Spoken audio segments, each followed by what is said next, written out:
बड़ी welcome to the colours of knowledge. और हम कक्षा 10वीं की मैथ्स में प्रश्नावली 5.1 और चैप्टर का नाम है समांतर श्रेणियाँ। तो उसका चौथा प्रश्न हल कर रहे हैं। चौथे प्रश्न में हम प्रश्न क्रमांक 13 आज हल करेंगे। ठीक है, प्रश्न क्रमांक 13 में क्या लिखा है? चौथे प्रश्न के √3, √6, √9, √12 ये एपी है या नहीं है, एक तो ये पता करना है। अगर है तो इसके अगले 3 पद भी हम लिखेंगे और इसका सार्वंतर भी ज्ञात करेंगे। देखिए, सबसे पहले इसको हमने मान लिया कि एपी है, तब d1 लिखेंगे आप, तो √6 माइनस √3 होगा। ठीक है, √6 माइनस √3 आप निकालेंगे तो √6 को हम लिख सकते हैं 2 गुणा 3 रूट में माइनस √3। इसको हम हल करेंगे तो ये √2 और √3 माइनस √3 हो जाएगा, है ना। दोनों के रूट अलग अलग कर दिए।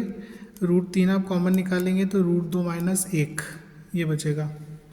ठीक है, इसी प्रकार से हम d2 लिखेंगे तो d2 बराबर होगा √9 माइनस √6। ठीक है, √9 को हम लिख सकते हैं 3 गुणा 3 और √6 को हम लिख सकते हैं 2 गुणा 3। ठीक है, अब यहाँ पर आपका जो है √3 को हम अलग अलग कर देते हैं 2 बार, माइनस √2 और √3।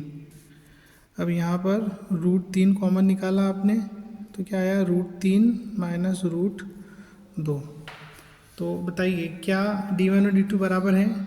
नहीं है, क्योंकि देखिए यहाँ पर √3 तो सेम आ रहा है लेकिन √2 माइनस 1 आ रहा है और यहाँ पर √3 माइनस √2 आ रहा है। तो चूँकि d1 और d2 क्या है? d1 बराबर नहीं है d2 के, अतः दी गई जो श्रेणी है एपी नहीं है। ठीक है, अब इसी का हम जो प्रश्न क्रमांक 14 है वो हल करेंगे। देखिए, ये चौथे का जो 14वां प्रश्न है, इसमें जो वैल्यूज़ दी हैं 1 का वर्ग, 3 का वर्ग, 5 का वर्ग, 7 का वर्ग, ये सभी क्या है? घात 2 के रूप में मान दिए हुए हैं। तो ऐसी श्रेणी कभी भी समांतर श्रेणी नहीं हो सकती है। इसीलिए हम क्या लिख सकते हैं कि यहाँ जो श्रेणी है के पद घात 2 के रूप में है, अतः क्या होगा? यह श्रेणी एक समांतर श्रेणी नहीं होगी या एपी नहीं होगी। और चूँकि एपी नहीं होगी तो इसके अगले पद भी हम ज्ञात नहीं कर पाएंगे।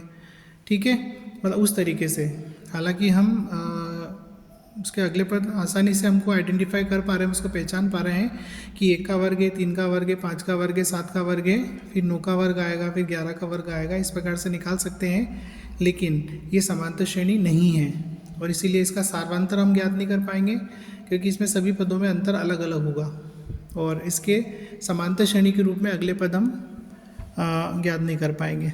ठीक है, तो ये हो गया 14th।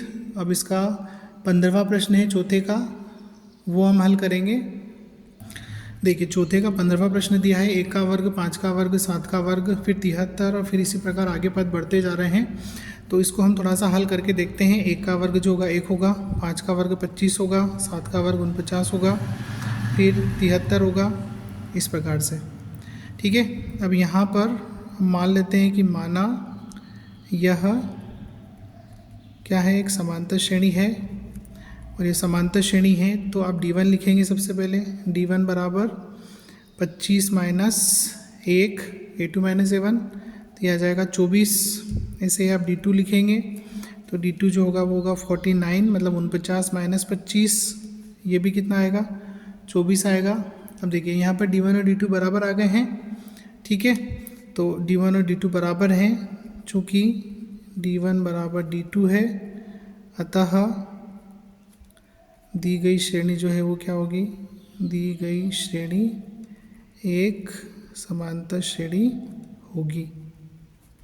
अब ये समांतर श्रेणी होगी तो समांतर श्रेणी है, इसीलिए हम इसके अगले पद ज्ञात कर सकते हैं। 4 पद आपको पहले से दिए हैं। 5वां पद आप लिखेंगे a + 4d होगा। ठीक है, अब a प्लस 4d, इसे मान रखेंगे आप, तो a का मान हमारे पास कितना है, 1 है, 1 प्लस 4 मल्टीप्लाई d की वैल्यू 24 है, तो 1 प्लस 24 चौक 96 होता है, जो कि आएगा 97, मतलब 97।